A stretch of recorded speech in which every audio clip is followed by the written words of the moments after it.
few words should be said, even though I warn you that by explaining these things to you, I shall subject you to a very serious hoax. Because if I allow you to leave here this evening under the impression that you understand something about Zen, you will have missed the point entirely.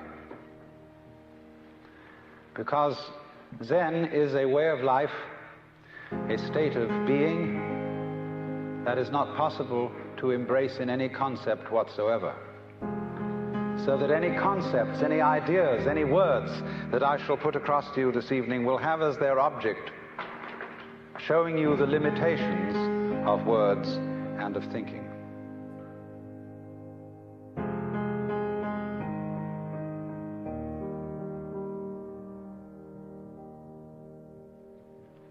Now then, if one must try to say something about what Zen is, and I want to do this by way of introduction, I must make it emphatic that Zen, in its essence, is not a doctrine. There's nothing you're supposed to believe in. And it's not a philosophy in our sense, that is to say, a set of ideas, an intellectual net in which one tries to catch the fish of reality.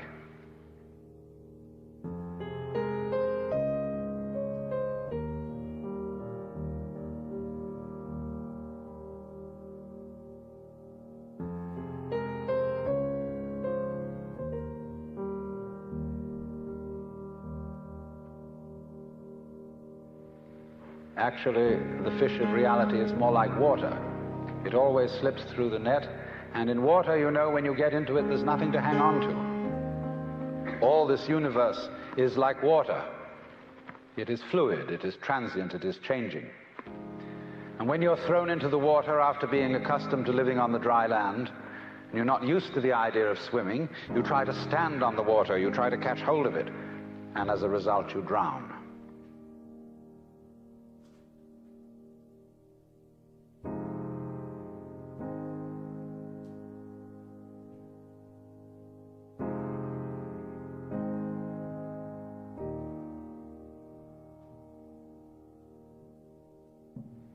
The only way to survive in the water, and this refers particularly to the waters of modern philosophical confusion, where God is dead, metaphysical propositions are meaningless, and there's really nothing to hang on to, because we're all just falling apart. And the only thing to do under those circumstances is to learn how to swim. And to swim, you relax. You let go, you give yourself to the water, and you have to know how to breathe in the right way. And then you find that the water holds you up. Indeed, in a certain way, you become the water.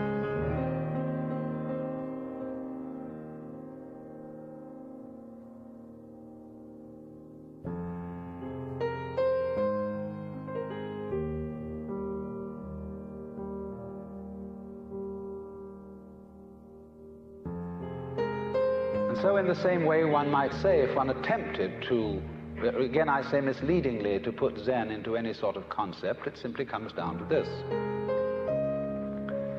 that in this universe there is one great energy, and we have no name for it. People have tried various names for it, like God, like Brahman, like Tao. But in the West, the word God has got so many funny associations attached to it that most of us are bored with it.